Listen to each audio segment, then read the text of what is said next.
श्रीराम समर्थ. सद्गुरू श्री ब्रह्मचैतन्य महाराज गोंदवलेकर यांचे प्रवचन दिनांक 27 जानेवारी. नाम हा परमात्म्याकडे जाण्याचा राजमार्ग आहे. सर्व साधनात श्रेष्ठ साधन नामस्मरणच आहे, पण त्याचे महत्त्व कळत नाही. ते कळायला खरोखर भगवत कृपाच पाहिजे. आपल्या शरीरात मुख्य जसे हृदय आणि बाकीचे अवयव गौण आहेत, तसे परमार्थात मुख्य साधन नामस्मरण हे आहे आणि दुसरी साधने गौण आहेत. नाम हे मंगलात मंगल आणि अत्यंत पवित्र आहे. आपले जीवन देवाच्या हाती आहे आणि देव नामाच्या स्वाधीन आहे, हे पक्के लक्षात ठेवा. योगात योग करीपर्यंत समाधान असते, पण नामस्मरणाच्या अनुसंधानात सतत समाधान असते. स्वतः निर्गुण झाल्याशिवाय निर्गुण उपासना होत नाही. तेज दिसणे, नाद ऐकणे या सर्व गोष्टी गुणातच नाही का आल्या?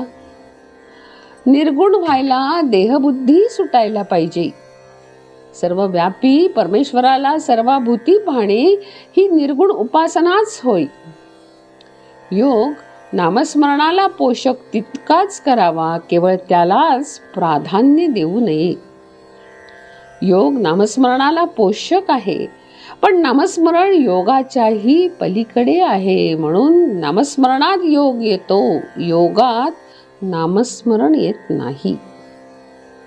सर्व साधनांचा अंत नामस्मरणात आहे. नामाचे साधन हे जलद गाडीप्रमाणे आहे.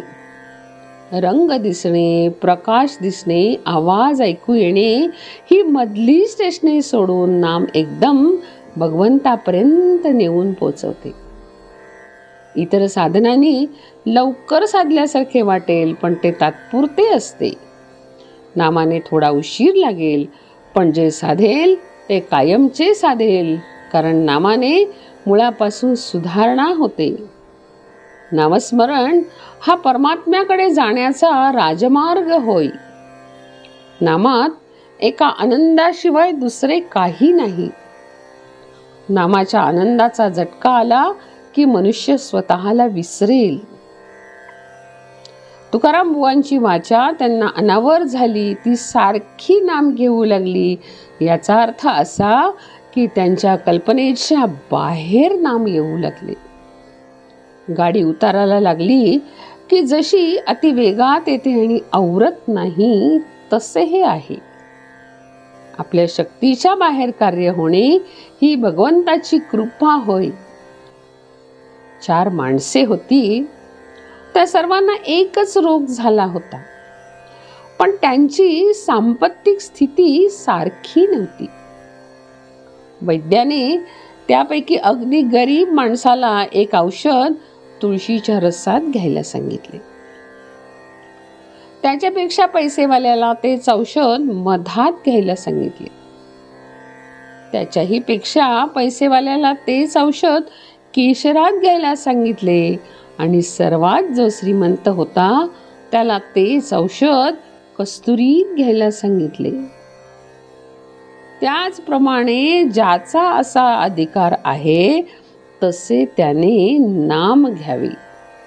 नाम नुसते तोंडाने घ्यावे, नाम श्रद्धेने घ्यावे, नाम वृत्ती सांभाळून घ्यावे, नामाशिवाय दुसरे सत्य नाही अशा दृढ भावनेने घ्यावे. सर्वांना फळ सारखेच मिळेल.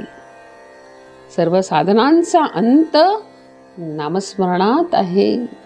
जानकी जीवन स्मरण. जय जय राम.